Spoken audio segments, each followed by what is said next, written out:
But of course, President Muhammad Buhari, also said that Nigerians should speak up when it comes to this issue of insecurity, especially with the killing of Nigerians recently. What are your thoughts on this? Is it putting the responsibility on Nigerians, or do you think that the president is not as active as he should be in fighting this insecurity in the country? Mr. President is not fair to Nigerians. It's not in any way fair to Nigeria because he took an oath with a Quran in one hand and a constitution on the other hand. And he swore that he would defend Nigerians. He protect life and properties, like my friend talked about. Thank God that it came from him, not me. I've said it time and again all over the places, that he said within 6 months, there were so many things they said within 6 months. Light within 6 months, economy 6 months, this 6 months. And they, like he said, people actually, I didn't vote for either PDP or APC. I didn't vote for any of them because I know those of us that were there 1983, 84, we knew the antecedent. We know, remember how he killed Bartholomew and the rest, right?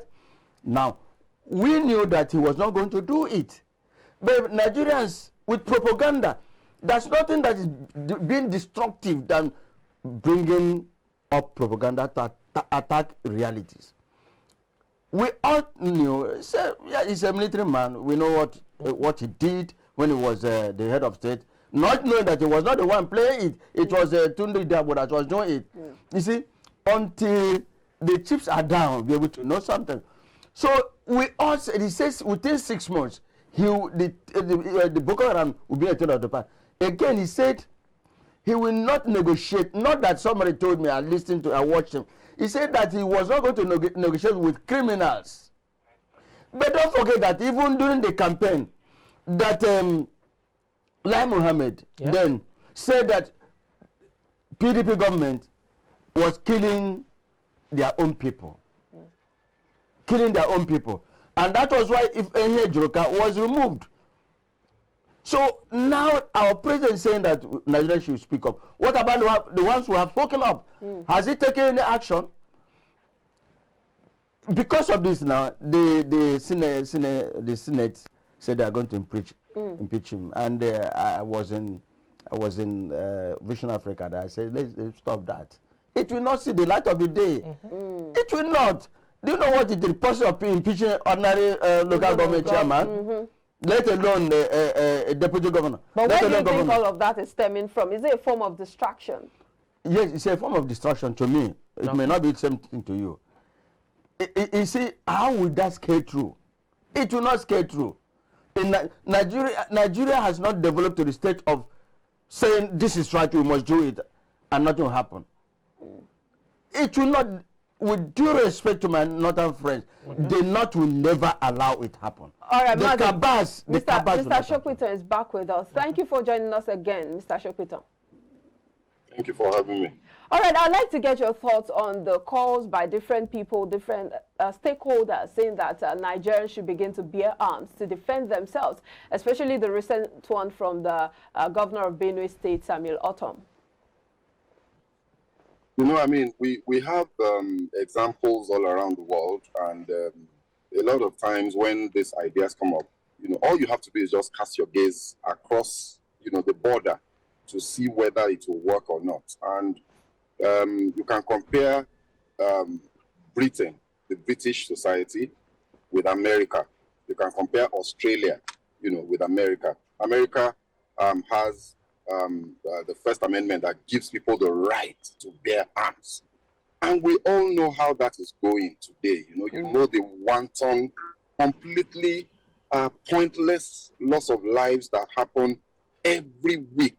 It's almost like a weekly, or let me say a monthly event, you know. And it's a monster that has gone out of control for them. So I wouldn't support that. I would never support that. I think that the moment you do that, you are calling for anarchy.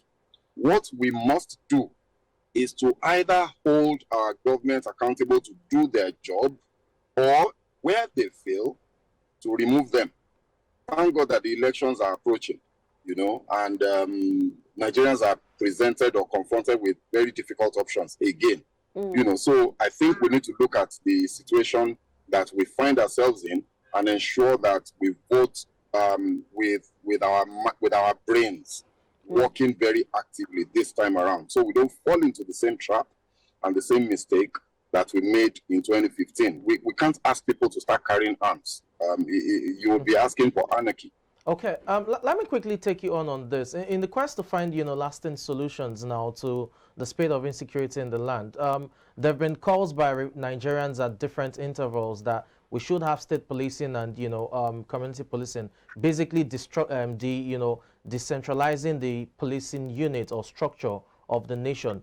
Do you subscribe to that? That would be one. The second is, as much as it's not yet a law, we've seen several states, take up the initiative of adopting that. Benue State over the weekend had to do that as well. Do you think all state governments should adopt that regardless of the federal government's backing? Yeah, so so the issue of state policing speaks to the issue of decentralization and devolution of powers. And as we all know, these things are just simple logic, and sometimes it's a bit confusing why it's not obvious to the people in power who can do something about it. Of course, if you think about it, you know that there is no confusion. They know what they're doing. They're simply not going to do some of these things because in doing the things that are obvious and that are logical, it will work against their own personal and selfish interests. Yes. State policing is the obvious. It's obvious. Nigeria is too large. 923,000 square kilometers of land to be policed. How can you have a body that is point in Abuja effectively police all of that? It's impossible. It's a logical impossibility. So it's inevitable that you have not only state police, my brother, you need local government police. You need policing for different sectors of the economy. Yes. And this is how it's practiced all over the world. So I don't know why our case, we're simply refusing to go with how things are done. We insist on doing things in an archaic and anachronistic manner while we are seeing that it's not achieving any results and lives are being lost daily. Let the state governments and regional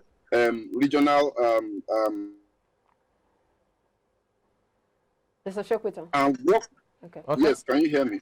Yes, we can. Yes, go ahead, please.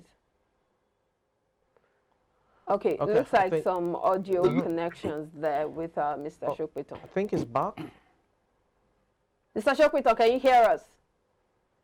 All right. So talking about this, community policing, state policing, apparently President Muhammad Buhari would never back state policing because he has, made his views clear on that, saying that he does not support state policing. But do you think that Nigerians are ready when it comes to state policing themselves? Because a lot of people have said that when you have state policing, governors may even use these policemen to their own advantage and against the people. Yeah, I think I listened to Shegu, and I think we are of the same mind, say the same thing. We agree that it is dangerous for people to bear arms because it's going to amount to anarchy and lawlessness and things like that. He said something like that. I said before he came on air that the power that be will not allow it because it will work against them. That will tell you that when you invite us to analyze, we make researches and we come out with a sound opinion that might not be too different from each other. Okay. Now, I was also in one of the Peseta FM sometime no Maya, and they called me and asked me about the state police, and I said there's nothing wrong. That was a few years back, about 6 years ago. There's nothing wrong, but then the fear is that the governors will take advantage of it to use it to fight their political enemies. And they went on air 4 o'clock news and said Mazi supported the state police and things like that. So there's nothing wrong in state policing. Okay. There's nothing wrong. You don't see it being abused. No, it depends. Look, when you start a thing, it will work gradually. It will not be perfect at the initial time. Okay. So when it works, a modification will come in. Then Nigeria is too large for one's Central police force to control. All right, It's not Maz, easy. let's bring Mr. Shokwito on board. Mr. Shokwito, welcome back. Mr. Shokwito, Thank can you you. hear me? Yes, I can hear you. All right, yes. So earlier you were talking about the fact that when we have political office holders who are not performing, we should remove them. You'd recall that recently the National Assembly staged a walkout talking about impeaching the president. How did that news come to you? I mean, they're a bunch of clowns, with all due apologies to all of them. And, you know, I say that apology just because I know I'm on air. I really don't have any apologies. You know, they're not serious. If you remember, there was a time, I think, I can't remember the exact year, about 3 years ago, when somebody actually tried to move for the impeachment, for the recall, pardon me, for the recall of Senator Dino Melaye. Dino Melaye. Do we remember that process? Do we remember how it went?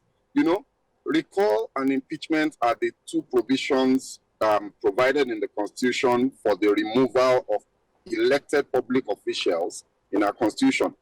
The way it has been couched in the Constitution, they're impossible to effect. Like, I mean, practically impossible to effect. So, and these senators, these legislators, they know this. They know it. You know, so they're all just playing games, you know, giving us news bites and news bits, giving us things to distract us whilst the elections are approaching. Remember that many of them are trying to return to the National Assembly. And, you know, this is simply nothing more than political gamesmanship, you know, so that they can say, oh, but we called for the impeachment of the guy now. That's all they're doing, you know, so it's a waste of time. It's ridiculous. If they know that they're serious about being unhappy about the way things are, let them start by denouncing and renouncing the illegal monies that they've been collecting for the last 7 years in the name of allowances. Those things are illegal. I mean, our National Assembly is the most expensive in the world. 15 million, between 13 to 15 million per month is being collected by these guys. And they say they want to impeach the president. I think they should start by impeaching themselves. Another kettle of fish right there you just opened. But let's get your final thought as we wrap up. Well, you know, so here we are.